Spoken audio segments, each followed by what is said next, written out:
Thank you, Meena, for that absolute treat. And thank you, IIC and Dr. Usha Munshi for hosting this program. My first response is that I feel I'm on an interstellar travel. When I was watching those movements and the different colors swirling into each other, and then the scene changing every couple of seconds, and yet there was a continuity, and then there's lettering which I can read and movement that I can only see and respond emotionally to. It's like different emotions coming together when I look at a page, which is so innovative technologically. So first and foremost, congratulations on a most fantastic innovatory device that I think looks to me that's the first time anyone has done this kind of digital video, digital paintings, and the juxtaposition of all these varieties onto one screen. And what I also noticed is that there are some very real-looking butterflies and real-looking birds, but there are also very unreal-looking figures and characters, and there's some human beings you can recognize and some that you can't. So there are all kinds of things that are happening there. So while I say that interstellar travel, there are also poems here and references, if one looked carefully. I've had the advantage of having the books with me for some time. That there are also references to the Himalayan ascetic, which is another world that you belong to in a way. And you've talked about that uncanny feeling of being just alone in the universe. And yet another aspect that comes to my mind, and I'm glad you read that poem about the mythical chronology. There is the diaspora consciousness which brings about yet one more kind of extension to this innovation. And while there are references to Indian mythological figures like Brahma, Vishnu, Mahesh, etc., there is a very deep consciousness and awareness of Indian philosophy. But at the same time, there is awareness of Arizona and the rock carvings, which take us perhaps to the indigenous and the pre-America stage of how civilization used to be with the indigenous communities in North America. So it's an amazing integration of the different kinds of philosophies, the artistry, and the medium that you have used for this collection makes it possible to bring together these different elements in a smooth way, even if the visual sort of looker on is sometimes wanting to hold on to the image, but the image changes. But that's the challenge, because then you need to go back, look at the QR code, and you can capture that image because you can probably stop it at the point at which you want to. So it gives you fantastic freedom. Now, Meena, as you know, I spent my life as a teacher, and there are several of my colleagues here.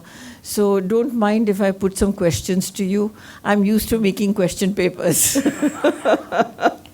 So I have a question, Meena, about, you don't have to answer it right now, but at some point, about the title, which you've called Charismatic Chiaroscuro.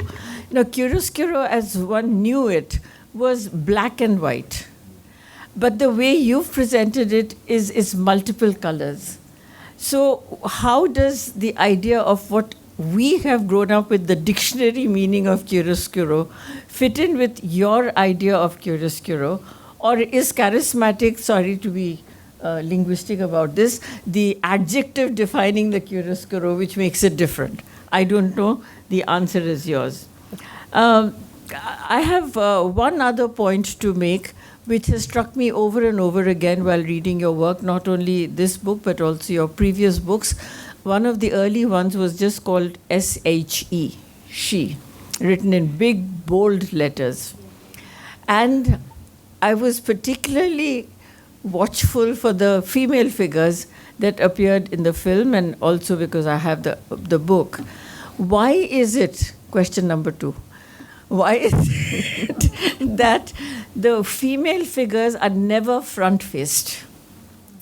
They are always in very flowing lines, very liquid formations, and yet they're always back-faced or slightly side-faced.